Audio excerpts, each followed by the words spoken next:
ಇಲ್ಲ, ಈಗಾಗಲೇ ಸುಮಾರು ಜನ ನಿನ್ನೆ 2 ಫ್ಲೈಟ್ನಲ್ಲಿ ವಾಪಸ್ ಬಂದಿದ್ದಾರೆ. ಕೇಂದ್ರ ಸರ್ಕಾರಕ್ಕೆ ಮುಖ್ಯಮಂತ್ರಿಗಳು, ಮುಖ್ಯ ಕಾರ್ಯದರ್ಶಿಗಳು ಪತ್ರ ಬರೆದಿದ್ದಾರೆ. ಅಲ್ಲಿಯೂ ಕೂಡ ಅವರು ಅರೇಂಜ್ ಮಾಡಿ ಬಹಳಷ್ಟು ಜನನ ವಾಪಸ್ ಕರ್ಕೊಂಡು ಬರೋದಕ್ಕೆ ಎಲ್ಲ ಪ್ರಯತ್ನಗಳು ನಡೀತಾ ಇದೆ. ಕೇಂದ್ರ ಸರ್ಕಾರದಿಂದನೂ ನಡೀತಾ ಇದೆ. ಈ ಮಧ್ಯೆ ಇಲ್ಲಿಂದ ಕೆಲವು ಫ್ಲೈಟ್ಸ್ ಅನ್ನು ಕರೆಸ್ಕೊಳ್ಳೋದಕ್ಕೆ ಪ್ರಯತ್ನ ಮಾಡ್ತಾ ಇದ್ದಾರೆ. ಆಕ್ಚುಲ್ ಆಗಿ ಹೇಳಬೇಕಂದ್ರೆ ಭಾರತೀಯರು ಬಹಳ ಹೆಚ್ಚಿನ ಸಂಖ್ಯೆಯಲ್ಲಿ ಯುಎಇನಲ್ಲಿದ್ದಾರೆ. ಮೋರ್ ದೆನ್ 10 ಮಿಲಿಯನ್ ಅಂತ ಒಂದು ಅಂದಾಜು ಮಾಡಿದ್ದಾರೆ. ಅವರೆಲ್ಲ ಕೆಲಸಗಳಿಗೆ ಹೋಗಿರೋ ಬಹಳ ವರ್ಷಗಳಿಂದ ಅಲ್ಲೆಲ್ಲ ಇರ್ತಕ್ಕಂಥವ್ರು. ಅವ್ರದ್ದು ಒಂದು ಭಾಗ ಆದರೆ ಈ ಟೂರಿಸ್ಟ್ ಥರ ಹೋಗಿರೋರು, ಕೆಲಸಕ್ಕೆ ಹೋಗಿರೋರು, ಶಾರ್ಟ್ ಟರ್ಮ್ ಡ್ಯೂರೇಷನ್ಗೆ ಒಂದು 4 ದಿವಸ 5 ದಿವಸಕ್ಕೆ ಹೋಗಿರೋರು, ಅವರೆಲ್ಲರೂ ಅಲ್ಲಿ ಏನು ಸ್ಟ್ಯಾಂಡರ್ಡ್ ಆಗಿದ್ದಾರೆ. ಅವ್ರನ್ನ ಕರ್ಕೊಂಡು ಬರೋದಕ್ಕೆ ಎಲ್ಲ ಪ್ರಯತ್ನಗಳು ನಡೀತಾ ಇದೆ.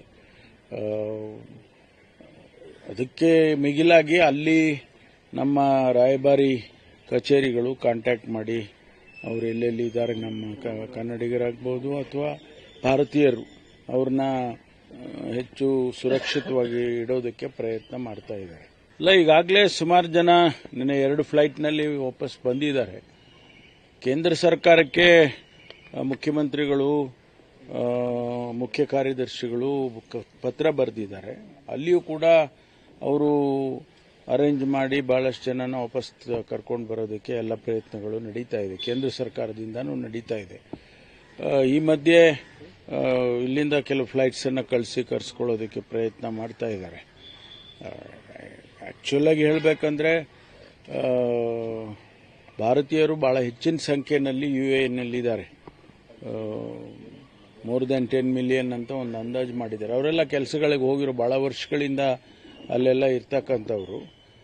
ಅವ್ರದ್ದು ಒಂದು ಭಾಗ ಆದರೆ ಈ ಟೂರಿಸ್ಟ್ ಥರ ಹೋಗಿರೋರು, ಕೆಲಸಕ್ಕೆ ಹೋಗಿರೋರು, ಶಾರ್ಟ್ ಟರ್ಮ್ ಡ್ಯೂರೇಷನ್ಗೆ ಒಂದು 4 ದಿವಸ 5 ದಿವಸಕ್ಕೆ ಹೋಗಿರೋರು, ಅವರೆಲ್ಲರೂ ಅಲ್ಲಿ ಏನು ಸ್ಟ್ಯಾಂಡರ್ಡ್ ಆಗಿದ್ದಾರೆ. ಅವ್ರನ್ನ ಕರ್ಕೊಂಡು ಬರೋದಕ್ಕೆ ಎಲ್ಲ ಪ್ರಯತ್ನಗಳು ನಡೀತಾ ಇದೆ.